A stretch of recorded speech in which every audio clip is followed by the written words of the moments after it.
All right, so today we're going to take a look at the trait perspective, and we're going to look at the main difference between the trait and psychoanalytic perspectives on personality. So really, rather than explain personality in terms of childhood sexuality and unconscious motivations, as Freud did, trait researchers have attempted to describe personality in terms of traits, which are stable and enduring patterns of behavior. They're predispositions to feel and act a certain way. This really does support the nature side of the nature-nurture debate. These psychologists truly focus on the fact that we were born a certain way, that we have certain behaviors that were just passed down from generation that makes us uniquely who we are today. A trait is simply defined as a characteristic pattern of behavior or a disposition to feel and act, as assessed by self-reported inventories and peer reports. So trait researchers attempt to describe personality by placing individuals at points on several trait dimensions. Many have attempted to isolate important dimensions. A man by the name of Gordon Allport was definitely fascinated in looking at these traits as identifiable patterns of behavior. He was a man that, after meeting Sigmund Freud and interviewing him, came to understand that it's important to look at behavior in terms of fundamental traits. One of the statistical ways he is able to come up with these underlying patterns of behaviors is a process that we've talked about before, known as factor analysis. Factor analysis is a statistical procedure used to identify clusters of traits and behaviors that seem to go together.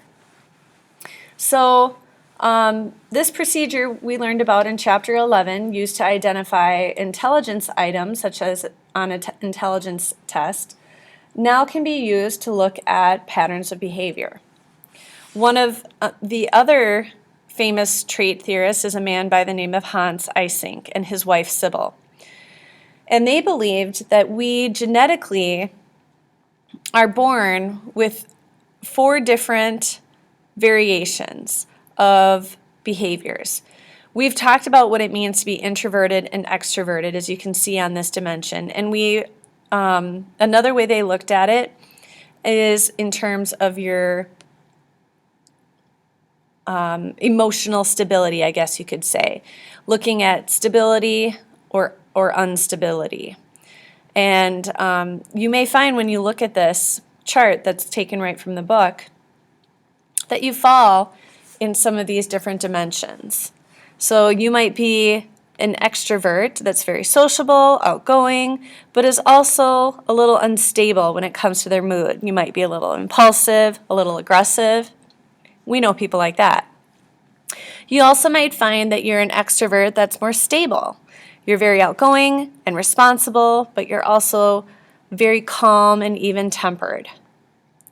If you are introverted, but you're kind of emotionally unstable, you might be quiet, reserved, rigid, anxious, and a little moody. If you're introverted but you're emotionally stable, you might be more quiet, reserved, even-tempered, and calm. So Hans and Sybil Eysenck, according to this trait theory, believed that we all fall somewhere on this dimension. What trait theorists can all agree upon is that there are what's considered the big 5 personality factors. As you can see on the slide, if you can remember how to spell the word canoe, it can help you remember the big 5 personality factors that tend to surface again and again and again. So what it's saying basically is that we all fall somewhere on the end of this dimension. The first one is conscientiousness. Where are you in terms of the dimension? Are you very conscientious? Are you organized? You're careful? Are you disciplined? Or are you more disorganized, careless, and impulsive? Or do you fall really somewhere in between? For the agreeableness trait, are you more soft-hearted, trusting, and helpful? Or are you more ruthless, suspicious, and uncooperative? Neuroticism deals with emotional stability and instability. Do you fall on the end of being more calm, secure, and self-satisfied, or are you more anxious, insecure, and Do you like to throw yourself a pity party? In the openness trait dimension, you might find yourself more imaginative, you might prefer variety, you might be considered more independent. On the other end, you're more practical, you prefer routine, and you might just kind of go along with the flow and conform. We know the opposite of extrovert is introvert, so you might find yourself on the end of the extroversion scale where you're sociable, fun-loving, and affectionate, or are you more retired, sober, and reserved? So the big five are important to understand. On the test, you might be asked a question that deals with the big five. And if you can remember CANOE, it'll help you remember conscientiousness, agreeableness, neuroticism, openness, and extroversion. And understand that there's one end of that dimension, but there's also a very opposite end. And that's where people can fall under.